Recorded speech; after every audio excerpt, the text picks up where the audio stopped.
ஆனால் ஒன்று பார்த்துங்க, ஒவ்வொரு குடிநீர் பணியாளர் சங்கத்தில் ஒரு பேரூராட்சியில் ஒரு 32 பேர் தண்ணி விட்டுன்றோம். இப்போ எத்தனை தண்ணி விடுறாங்க பழைய ஆளுங்க.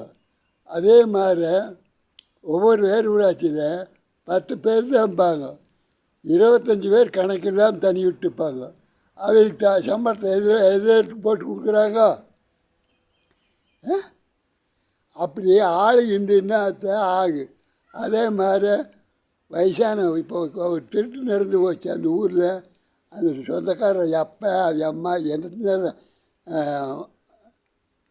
பொண்டாட்டி முடிக்கிட்டா மாமனாரை தனியாக போகாமல் நிற்கிறாங்களே.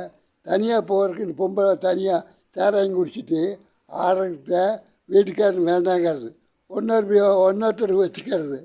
அப்போ ஒன்றொருத்தம் போகும்போது அந்த பிள்ளைய கெடுக்கிறதுக்கு முயற்சி பண்ணுறா. நம்ம தான் இன்ட்ரெஸ்ட்டாக ஒரு 5-6 நாளைக்கு விளையாடிட்டு இருக்கலாம் பொம்பளை கட்டம் அப்படின்னு சொல்லிட்டு அவன் அந்த பொம்பளை காதலிக்கு போகிறவன் இப்போ இந்த பிள்ளை எசை பண்ணி பார்ப்பா. அந்த பிள்ளை எசவாகலைன்னா அம்மா எசவாகலைன்னா அவன் ஏதோ ஒன்று பண்ணுவான். அப்படி பண்ணிட்டு கோயில் எங்கே செயலுக்கு போகிறாங்க, போலீஸ் ஸ்டேஷன் போகிறாங்க. அதை கணக்கெடுக்கணும். அதுக்கு போலீஸ் ஸ்டேஷன் கணக்கெடுக்கிறதுக்கு ஆள் போடணும்.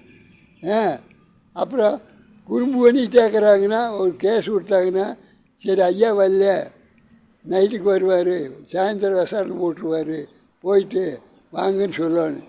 நியாயமாக இருந்தால் 2 சாமியானும் கொண்டு வாங்க உங்கள் ஊரில், 2 பேர் கொண்டு வாங்க, 10 பேர் கூட்டிகிட்டு வாங்க, அப்போ தான் ஐயா விடுவார் அப்படின்னா அவங்ககிட்ட உட்காந்து போலீஸார் விசாரணை போடணும். இப்போ யார் என்ன விவரம் ஏது விவரம் அப்படின்னு பண்ணாதான் ஊரை திருத்த முடியும். ஊரை அப்படியே விட்டுட்டு மீண்டும் அரசாங்கம் பண்ணிட்டு இருந்தால் அரசாங்கத்துக்கு காசை தேவையில்லை. அந்த அம்மா வந்து இப்போ எல்லாம் பேசி பழகிட்டாங்க. கம்முனுக்கு மாட்டாமல் அரசாங்கத்துக்கு மெயினாக எங்கே போகிறாங்கன்னு பாருங்க. கீழேயே மடக்கி இங்கேயே இரு அப்படின்னு சொல்ல மாட்டாமல் அது ஒரு ஸ்டேஷனில் இருக்கிறையோ மடான்னு அந்த இலவாச்சினா பிடிச்சாங்கன்னா அது அரசாங்கத்தை தாக்குவாங்க, பொழப்பு எடுக்கிற கேட்பாங்க. அவங்க பொழப்புன்னு ஒரு நாளைக்கு 500 ரூபாய்க்கு போவாங்க. இங்கே 10,000 ரூபாய்க்கு அந்த ஒரு கூட்டமே வந்துடுன்னா அந்த பொழப்பு கட்டுதோ இல்லையோ, 10,000 ரூபா வேலை செய்வாங்க. அது வெளியே போனாங்கன்னா ஒரு 100 பேர் இருந்தாச்சு 10,000 அவங்க பொழப்பை கெடுத்து அது சோறு இல்லாமல் பிடிக்காமல் அது சொந்தக்காரர் உட்காந்துட்டு இலவன்ட்டு இதெல்லாம் இருந்தால் செலவு காசு வேணும் மாதிரியா. அப்போ கந்து வெட்டிக்கு விட்றாங்க. கந்து வெட்டிக்கு ஏன் விட்றாங்க? பேங்கில் நீங்கள் கடன் கொடுங்க. அந்நாடு கொண்டு வந்து இதில் இது ஃபோன் மூலியமாக பணத்தை செலுத்துங்க பேங்க் போயிட்டு அப்படியும் பண்ணணும். கந்து வெட்டிக்காரன் மீண்டும் எவ்வளோ விற்கிற கந்து வெட்டிக்காரன் தமிழ்நாட்டில். அதனால் ஒரு பாட்டிலுக்கு பொம்பளை எவ்வளோ சாராயம் குடிக்கிறார், எவ்வளோ இது குடிக்கிறாங்க. இதெல்லாம் வேஸ்ட்டு செலவு தானே. அது பொழுதுபோக்கும் வேலைக்கும் போகாமல் எல்லாம் பார்த்து பண்ணுங்க. கவர்மெண்ட்டில் ஆள் எடுங்க. முதல்ல எல்லா டிபார்ட்மெண்ட்டுக்குமே ஆள் எடுங்க. ஒரு டிபார்ட்மெண்ட் இல்லாமல் தாசில்தார் ஆஃபீஸுக்கு, மணிகர் ஆஃபீஸுக்கு, கலெக்டர் ஆஃபீஸில் ஊனமுற்றோருக்கு ஊனமுற்றோர் பாதி பேர் இருக்கிறாங்க. அவியலுக்கு தூக்கி அந்த வாட்ச்மேன் வேலைக்கு போடுங்க. அவங்களுக்கு ஒரு வண்டி வாங்கி கொடுங்க. பஸ் ஏற முடியாதவங்களுக்கு ஒரு பேட்டர் வண்டி வாங்கி கொடுங்க. ஊனமுற்றோர் நல்லா வேலை செய்வாங்க. அவங்க தான் உட்காந்துட்டு எல்லா வேலையும் பண்ணுவாங்க. அவங்களுக்கெல்லாம் வேலை போட்டு கொடுங்க ஐயா. அது கம்மி சம்பளம்.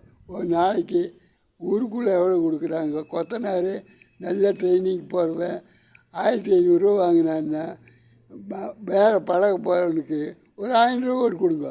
அது 500 ஓட்டு கொடுங்க. அது இப்போ ரசிகர் மன்றத்தில் அத்தனை பேரும் ரசிகரே போய்க்கிறாங்க.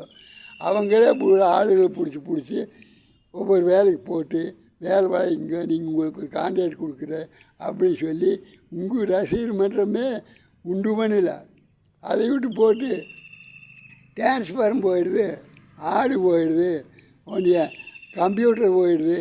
ஒன்றும் 2 வருஷத்துக்கு இப்படியே பண்ணுங்க. நீங்களே உனக்கே காணணும்னு வேறு ஆள் போட்டுருவாங்க. ஆமாம். அப்புறம் ஏற்கனவே இருக்கிற ஆளுங்க அப்படித்தான் பண்ணுவாங்க. அப்படித்தான் உங்களுக்கும் பாதுகாப்பாச்சு. புது ஆளுக்கு நம்பி போய் ஒரு கட்டத்தில் மேலே நின்று மேலே போய் பார்க்கலாம்னா அங்கேருந்து சாரம் கட்டி வைப்பாங்க. ஏய் கவத்தை பிடிச்சி எடுத்து அந்த இது